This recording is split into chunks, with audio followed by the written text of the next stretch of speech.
All right, on to the fourth and final part of the Prep for Calc Exam 3 review video. So we're on to question 39. So we have this function. It represents the temperature of a cup of coffee in degrees Fahrenheit T minutes after it's poured, and we want to find the inverse function. So we have H is equal to 75 plus 110 times 0.9 to the T. And now let's solve for T in terms of H. So I'll start by subtracting 75, and then I'm going to divide by 110. So we're going to get H minus 75 over 110 is equal to 0.9 to the T. And now we're trying to solve for T, so we need to take the natural log of both sides to pull down that T. So we're going to get natural log of H minus 75 over 110 is equal to T times the natural log at 0.9. So that dividing both sides by natural log of point T gives us our final answer. So T, which is equal to F inverse of H, is equal to the natural log of H minus 75 over 110 all over the natural log of 0.9. And now we want to evaluate the function we just found whenever our H equals 150 and then explain its meaning. So if we plug in 150 into our function, so we get 150 minus 75 over 110 over natural log of 0.9. That's going to give us, plugging that into our calculator, about 3.6. And so in context, so the meaning means that it takes, so remember this is 3.6 minutes because we're given back T when we're given a temperature. So it takes 3.6 minutes for the cup of coffee to cool. And so our input, remember, was the temperature, so we're cooling to 150 degrees Fahrenheit. All right, next we have the temperature of a brick in an oven after the heat has been turned off is given by this function here, where T is the time in hours since the oven was turned off. We want to interpret the meaning of F inverse of 24 in context, but we don't need to calculate it. So for F of T, we're given in a time and we're given a temp. Well, F inverse of A, right, because A is our variable here, we're gonna take in a temperature and it's gonna give us back a time. So in context, F inverse of 24 is the time, right, because our output is time, it takes for the brick to cool down to 24 degrees, and that's in Celsius. And a specified time is in hours. All right, 41, we're given a table for F, a formula for H, and then a graph for G, and they want us to solve for these 6 values. So starting off, we have H of -1. Well, we're given a formula, so that's going to be equal to 4 minus 3 times -1 squared. -1 squared is just +1, so we get 4 minus 3, which is equal to 1. Next, we have F of 0. Well, when x equals 0 in our table, we get 3. G of 1, looking at our graph, when x equals 1, we get G of 1 equals 0. Next, G of 0, so we have a composition, so we start on the inside. G of 0 is 1, so this is equal to F of 1, and looking at the table, F of 1 is 2.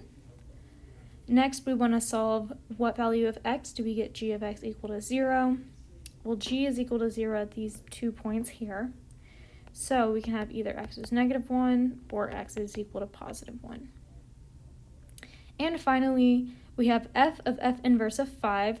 Well, when we compose a function with this inverse, they will actually cancel out, and so we're just left with that initial input, so we should just get 5 there.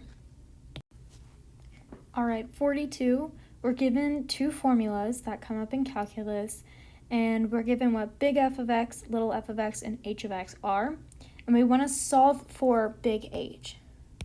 So big H is equal to the product of big F, which we have, and big G, but we don't know what big G is, so we need to solve for that first. Well, we have this formula for little h, and we also have this here. So we know that f of x, g of x, plus f of x, g of x, is equal to 5x to the 4th sine of x, plus x to the 5th cosine of x. Well, we know that little f is 5x to the 4th, and big F is x to the 5th. And so that matches here, and this matches here. So we can conclude that big G is equal to sine of x, and little g is equal to cosine of x. So now that we know that, well, h of x is equal to f of x times g of x, which is going to be x to the 5th times sine of x. There we go. 43, we're given f of x equals sine of x and g of x equals x squared, and we want to find the formulas for the following functions. So first, we're just going to add them together. Adding them just means we're going to get sine of x plus x squared, just like that. And then the product is kind of similar. We're just going to multiply them together. So we'll get x squared times sine of x. And lastly, we have g composed with f, so g of f of x. So we're going to take our g and plug in our f of x, which is sine of x. So we'll end up getting sine of x squared, which we can also write that as sine squared of x. Either way it works. All right, 44. Give the formulas for f, g, and big G so that the given function is equal to f of big G times g. And there may be more than one possible answer. So for part A, I'm going to point out a few functions here. We have a 6x being multiplied to some e to the x, and we also have this 3x squared. So for this one, since this e part looks like a composition of functions, I'm going to write that to be this composition part and have g of x be, or little g of x just be that 6x out front. And so we can kind of move that 6x to the side to match that form. And then our outer function here is the e, so I'll let little f of x be e to the x, and then our big x, so the one that's composed, be that 3x squared on the inside. All right, and now onto part B. We have a lot of things going on here, and I'm going to follow a similar process as before. We have this thing being multiplied to this thing here. We have sine on the outside and root x on the inside. So I'm going to let g of x be this first part, that negative 1 over 2 root x. Let little f be our outer sine function, and then our g of x equal that root x. And there can be other, so since this is also composition of functions here, you could have let this be your little g and then worked with the composition there. So there's multiple answers you can get here, and we're going to stick to just this one for now. All right, on to the last question of the review. So if you made it this far, congrats, we're almost there. All right, so we're going to use the tables that are already the values in this table that are already given to find the missing values for f, knowing that f equals this. So let's start with x equals 0. So f of 0 is going to be equal to 2 times g of 0 over h of 0 squared. G of 0 is negative 5. H of 0 is 1, so we're going to get 1 squared. So we're going to get negative 10 over 1, which is just negative 10. All right, next, let's solve for f of 1. So f of 1 is going to be 2 times g of 1 over h of 1 squared. G of 1 is negative 4. H of 1 is negative 2. So on that bottom, we're going to get positive 4, negative 8 on top, so we're going to get negative 2 in that box.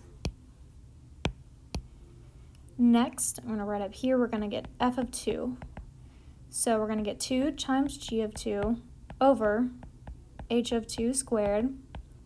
G of 2 is -1. H of 2 is -5. We're going to get positive 25 on the bottom, -2 on top, and so that's going to be our answer, is just -2 over 25. And then finally, the last one, f of 3, it's going to be 2 times g of 3 over h of 3 squared. G of 3 is 4, h of 3 is -8, so we're going to get 8 over 64. So we're going to be left with 1 over 8 there. You can also think about this as 8 times 8, so one of those 8s is going to cancel out, and we'll get 1/8 there. But either way, we get 1/8 as our answer, and that's it for the review. Good luck on the exam.